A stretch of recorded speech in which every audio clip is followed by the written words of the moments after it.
Heartstopper is an amazing show with a vast array of characters, and today I want to look at the best adults the show has to offer. Here are the top 7 adults in the show, based on how much they're in the show, how they interact with Nick, Charlie, and the gang, and of course, my personal preference. Starting at number 7, Julio Spring, Charlie's mum. Yes, I put her on the list, as I think she is really important to the story. She is interesting to show how you can be unsure of the choices of the people around you and still show up for them. You can see that she struggles with the fact that Charlie is gay and growing up, but keeps trying to show up for him regardless. Her heart is in the right place, and she wants to be supportive of her son and his new boyfriend, even if it makes her uncomfortable. When Charlie's relationship with Nick starts to cost Charlie his grades, she understandably gets worried. At this point, I 100% agree with her that they need to lay down some rules. Damn, when did I grow up and start agreeing with the parents? Anyway, what I don't agree with is the total ban of seeing Nick. In what world is this going to help? It never works. And as we see, it just pushes Charlie to rebel more. You already feel like Charlie and her have a strained relationship, as Charlie is very quick to argue back at her at every opportunity. And this action just pushes Charlie further away. She does come back around after talking to Sarah Nelson. She says, "He's a nice boy, when he's not distracting you from your coursework." It's going to be very interesting to see where she goes in season 3. Number 6, Mr. Yusuf Farouk. He is a fun character. Quiet! And his budding relationship with Mr. Ajayi is great to watch, but he really doesn't interact with the group all that much. He is here to represent figuring yourself out when you're older. This is an important message for the show, as it demonstrates so many different forms of love and the complications and fun that come with it. The way he opens up to Mr. Ajayi while they're in Paris is interesting. Don't figure out you're gay into your late 20s. Tend to miss out on those beautiful gay teenage experiences. And shows that those relationship nerves and concerns don't go away with age. But with the right person, you can still explore.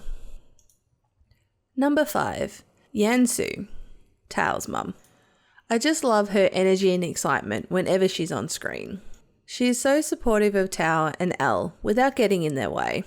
She has less screen time than most, but her advice she gives to Tao is really important. She talks to Tao about how lost she was when her husband died, the feeling that she lost her balance, and how hard it was to be alone, knowing that feeling. She then goes on to say, "You have to fight to stay by her side." I love this, because it's about what you as an individual can do to stay with people without holding them or yourself back. I also love that she is super excited and wants to tell everyone when Al and Tao get together. Number 4, Julio Spring, Charlie's dad. Every time this man is on screen, I like him. He is always there for Charlie. He is firm but fair. 10's late enough. Yes, 10 o'clock is late enough for a 14-year-old. Again with the siding with the parents. He lets Charlie cry when he needs to, without prying into why. He eyeballs Ben at the cinema and tries to be the bridge between Charlie and Jane, especially around the ban with seeing Nick. He is very understanding about Charlie's relationship with Nick, but still bans sleepovers, because that's the right thing to do. Yeah, there will be no hanky-panky in this house. He is there and supportive, and I love him for it. Number 3, Coach Singh. She is so protective of her students and is always there to give them a pep talk. We see this with both Nick and Charlie. With Charlie, she points out that a lot of gay people play sport and inspires him to keep going and try harder.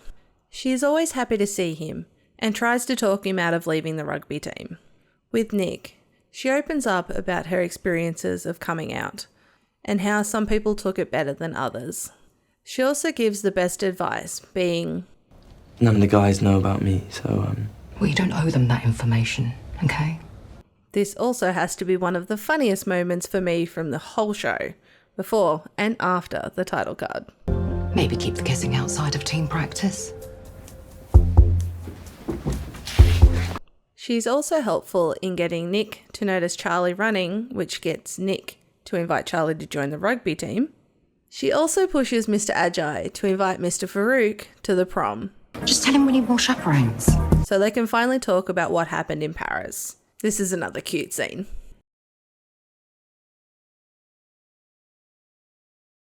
Number 2. Sarah Nelson, Nick's mum. I adore the relationship Nick has with his mum. She is so in tune with him and creates a safe place for him to talk about whatever's going on in his life. Nick talks to her about the date with Imogen, about how his friends are making him feel, and confirms that Charlie is special to him. She is also so amazing when Nick tells her about himself and dating Charlie. She is nothing but hugs and understanding, and even apologises because she was worried that Nick felt like he couldn't tell her. I'm sorry if I ever made you feel like you couldn't tell me that. Ever the support for Nick, she reminds him that he doesn't need to tell his dad anything, as Nick doesn't owe him that information. She also goes into bat for Charlie a couple of times. She is nothing but praise for him with staying with Nick when he is sick, and for helping set the table for their dinner party. She also talks to Charlie's mum about how Nick must really like Charlie for standing up to his brother. It takes a lot for Nick to stand up to David like that. He must care for Charlie very deeply. Helping smooth the way for Nick and Charlie to keep seeing each other. Before I tell you the number 1, make sure you hit the subscribe button so you don't miss any future Heartstopper investigations. Okay, number 1, Mr. Nathan Ajayi. This man is the teacher he wishes he had at school. He is there for his students, giving advice and helping to protect them when needed. He is very good with Charlie, being a safe place to talk and provide answers, even if they're not all as helpful. You know, when I was a teenager and had a crush on a straight boy, I just repressed it and suffered. That doesn't sound very healthy. However, as any good teacher or mentor would do, he pushes Charlie when he needs to. He won't solve all of Charlie's problems for him, and he calls him out when he's trying to hide away from his life. You've been coming in here for lunch a lot recently. Were you having a repeat of last year? Don't let anyone make you disappear, Charlie. His protectiveness is seen when Nick is waiting for Charlie in the art room, and Nick comments that he was giving him evils, thinking he might be Ben.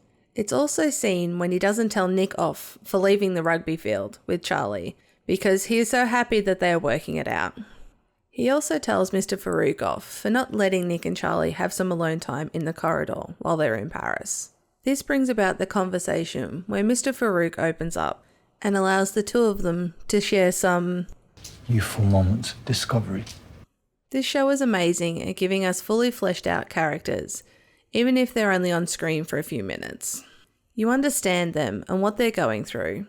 It allows you to understand that all the people around you are living a life as crazy and wild as you, and that they have their own struggles. I just want to take a moment to say thank you for all the support that you've shown me and the channel. I'm so grateful for all the subscribers, the comments, and the likes. You are making this such a fun process, and I cannot wait to make more videos for you. And as always, thank you for watching. And let's see what other secrets we can uncover next time on Nerdy Investigations. Do you have a girlfriend you'd like to invite, David?